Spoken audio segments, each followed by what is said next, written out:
Hello YouTube, this is DVD Review Studios here, and today I shall be doing my Christmas haul video for 2020. Of course, Happy New Year to all my fellow viewers and subscribers. I hope everybody had a Merry Christmas and was able to embrace the festivities to some extent. Obviously 2020 didn't exactly pan out to be the year that we all anticipated it to be, but nonetheless, I hope everybody is keeping well and staying safe. And so, as these haul videos normally go, I shall begin with the Blu-rays and DVDs that I picked up over the festive weeks, and then towards the latter end of the video I shall show a couple of the other items that I don't normally feature on the channel to a usual capacity, basically the other things that I do collect in my spare time, Lego being the vast majority at the moment. And I picked up a couple of Star Wars novels, mostly Star Wars stuff to be perfectly honest, and a couple of action figures as well. So without further ado, let us begin with the Blu-rays and DVDs. First up for the Blu-rays we have Season 3 of Westworld, titled The New World.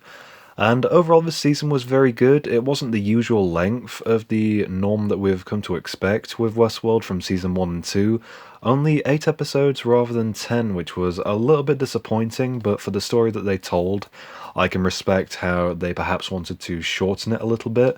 So that's fine in terms of not elongating the storyline unnecessarily.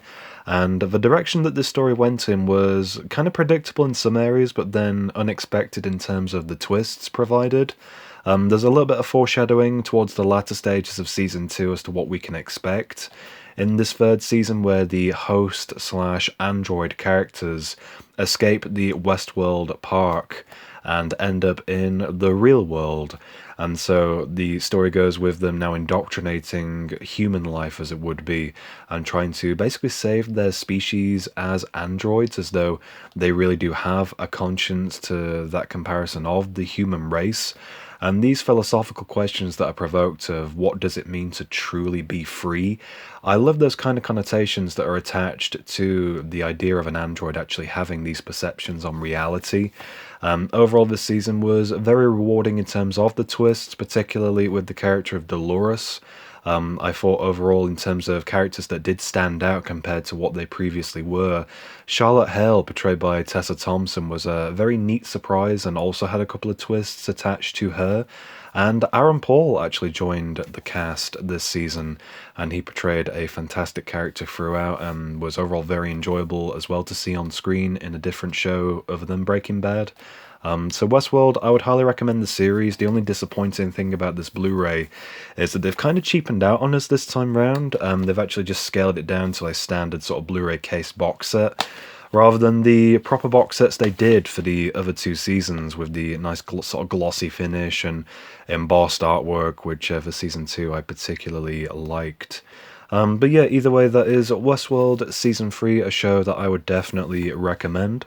Next up we have the 8th and final season of the CW's Arrow, which to be honest I am kind of saddened by, since I have made it a somewhat yearly tradition around the holiday period to watch these CW shows, in particular Arrow, which is the only one that I've really stuck to, especially with the last couple of seasons, 6 and 7, 7 in particular.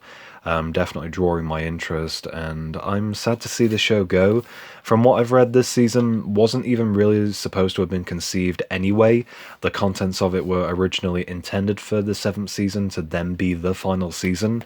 But this is a much shorter season, only 10 episodes in total.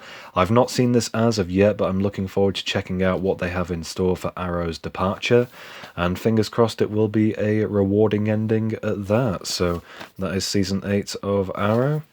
Next up we have Better Call Saul Season 5, which, coming off of Season 4 for the final couple of episodes, we finally see Jimmy McGill actually almost put on the mask of Saul Goodman as he takes up the name of Saul to start practicing law. And we see that in practice in Season 5, where he is now practicing as Saul Goodman legally. And the way this show is going in terms of its overall direction, I am both very intrigued and absolutely terrified for some of these characters. Obviously, going into the Breaking Bad timeline, we know the fates of characters such as Mike, Gus, and obviously Saul himself, but with characters such as Kim Wexler, portrayed fantastically by Ray Seahorn, a really underappreciated character/actor in this series, and now with the introduction from the previous season of Lalo Salamanca, I'm really intrigued to see where some of these characters will be going and where some of their stories will be wrapped up.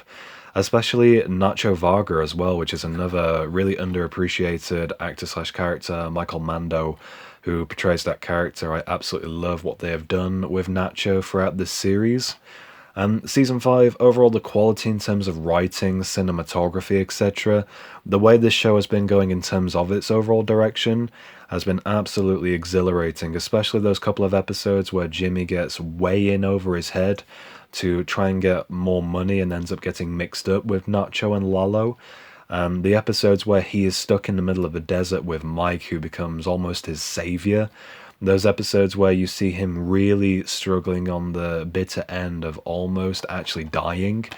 Some of these episodes are overall some of the most uncomfortable to watch in some areas, but I can't believe how far we've come from season 1. And if you haven't checked out Breaking Bad or Better Call Saul, now is the time to do so as we venture into the final season of Better Call Saul. And I cannot wait to see how this series will end going into Breaking Bad. So that is Better Call Saul Season 5. And last up for the Blu-rays, we have the very unexpected release of El Camino, a Breaking Bad movie. And I say unexpected, referencing my video looking at some custom Blu-rays and DVDs that I made. And this was one of them. I'd made a custom DVD release of El Camino under the impression that even though it was teased that eventually we would get a Blu-ray release of this, it just never came to fruition, sadly, and as soon as I put that video together and was looking for images to show of this movie, I ended up finding a news article saying that it was actually getting a steelbook release, and then a couple of weeks later, it did actually get the standard DVD and Blu-ray treatment as well. So this was a day one purchase for me. I've wanted to rewatch this ever since I watched this originally when it came out on Netflix. And even though it wasn't as good as I remember it being, I'm still really glad this does actually exist. It's considered basically the 63rd episode of Breaking Bad, where it wraps up Jesse's story conclusively. And Jesse is a character, I'm glad they actually did utilize him once again to tell a decent enough story with him towards the end, and the flashback moments as well, even though they don't look the part, and that's obviously because the characters, or actors should I say rather, that portray the characters have aged and changed significantly ever since Breaking Bad originally came out, especially Todd, his character, which I'm very glad they did include actually. Those flashback moments with his character were some of the best moments throughout this film, and it really did obviously enhance how we pity Jesse's character, obviously as the downfall of Walter White's greed in the original series. But this was overall very good. Like I say, it wasn't as good as I remember it being, but obviously I know all the twists rewatching this.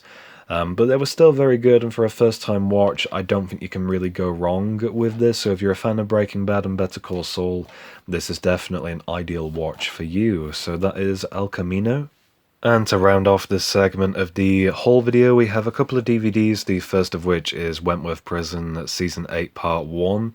And Wentworth is a show that I've recently gotten into. You can check out my November 2020 update video to hear my thoughts on seasons 1 through to 4, and in my next update video I'll feature the other seasons and likely this one as well.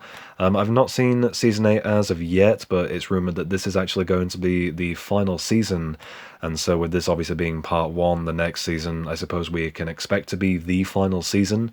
And I don't really know where this show is actually going to be going in terms of a conclusive direction. So far, we've had so many major character deaths, which is absolutely unbelievable. And the cast that we have currently of some of these newer characters from around Season 6, and the current ensemble that's been put together, especially with some of the characters now serving life sentences when introduced into the series for the first time, only originally had only, say, a couple of months prison time to do. If that, the changes that have been made are absolutely exhilarating, and one of the major changes is with the character of Joan Ferguson, which the twist towards the end of Season 7 was very unexpected for me, and so I can't wait to see what they're going to do with that character, who has basically been the main sort of overarching villain over the course of this show. And Wentworth, if you haven't checked it out, I would definitely recommend doing so for a little bit more of a thorough analysis of some of the earlier seasons.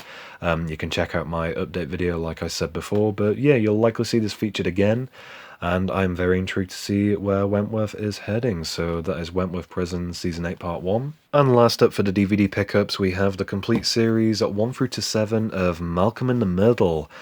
Which this is a comedy that I've wanted to start properly for quite a while. I've seen a couple of episodes here and there, and I quite like the sort of episode structure and the comedy style.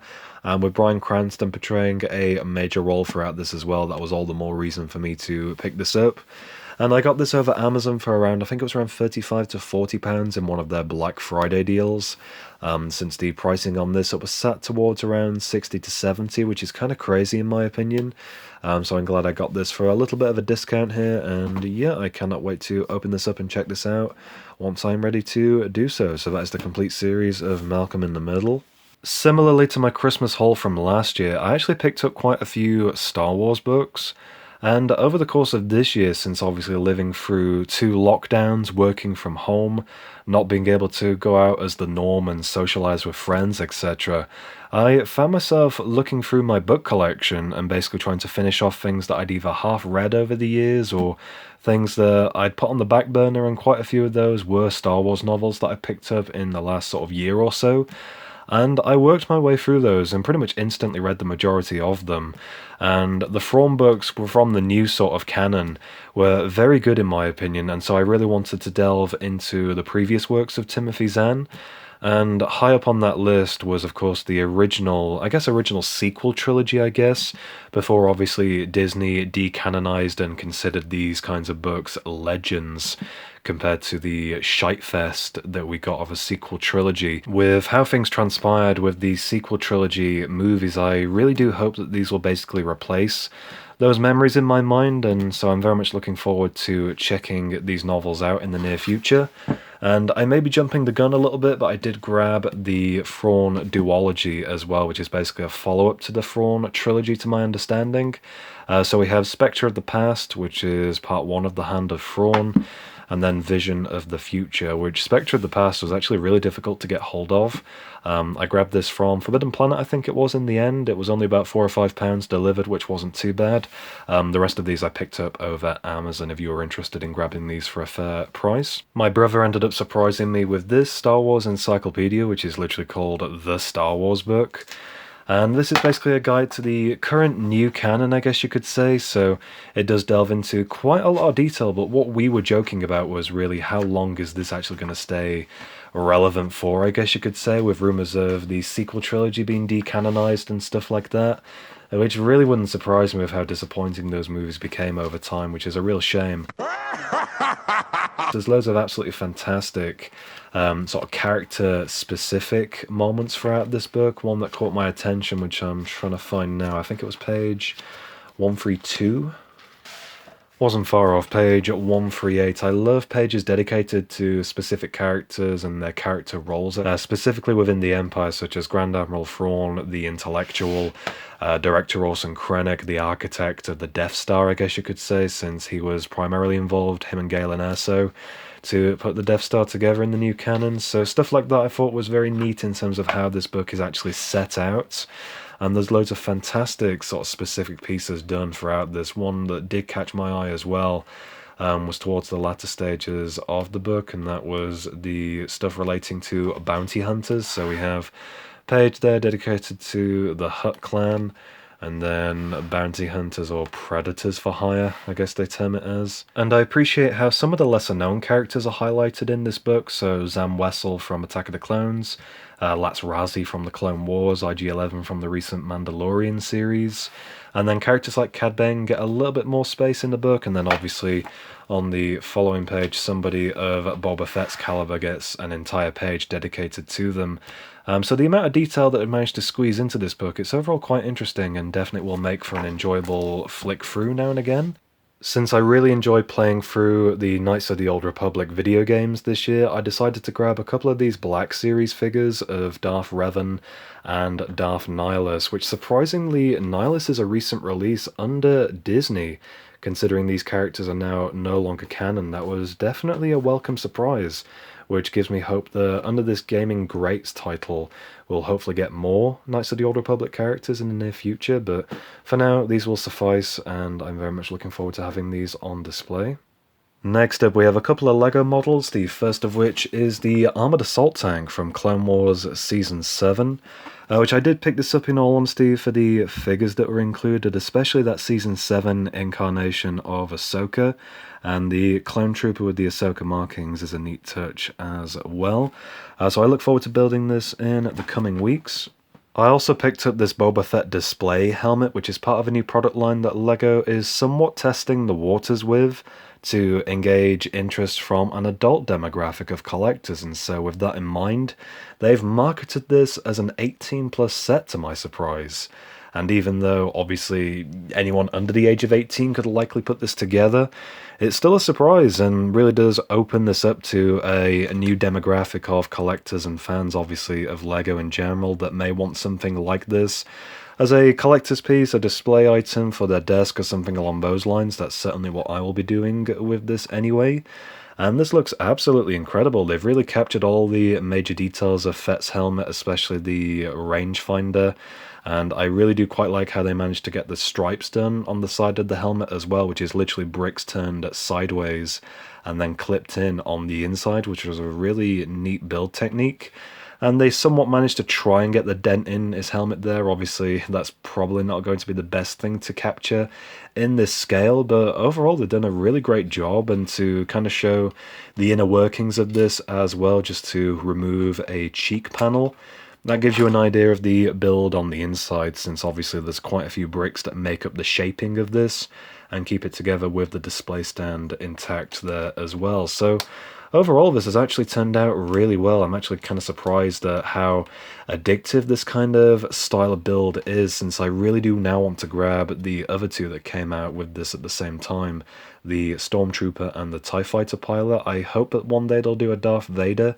They did a smaller variation of it for a Comic-Con exclusive, but to have one in this scale with a matching stand to go along with Boba Fett, a Vader one would be absolutely fantastic. So that is the buildable Boba Fett display helmet.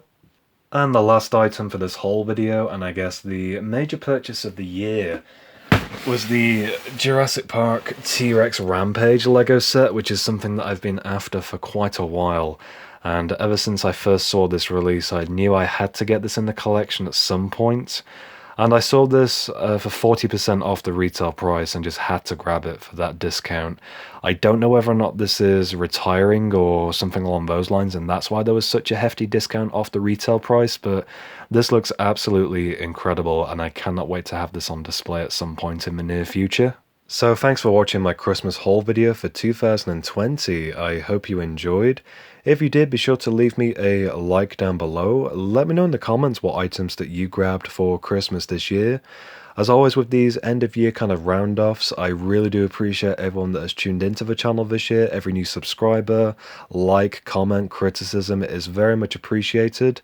And hopefully in the new year we'll be able to grow the channel a little bit more, and I look forward to seeing what ventures we have on the new horizon. Happy New Year and all the best to everyone going forward. For more videos, be sure to subscribe, and I will see you in my next upload.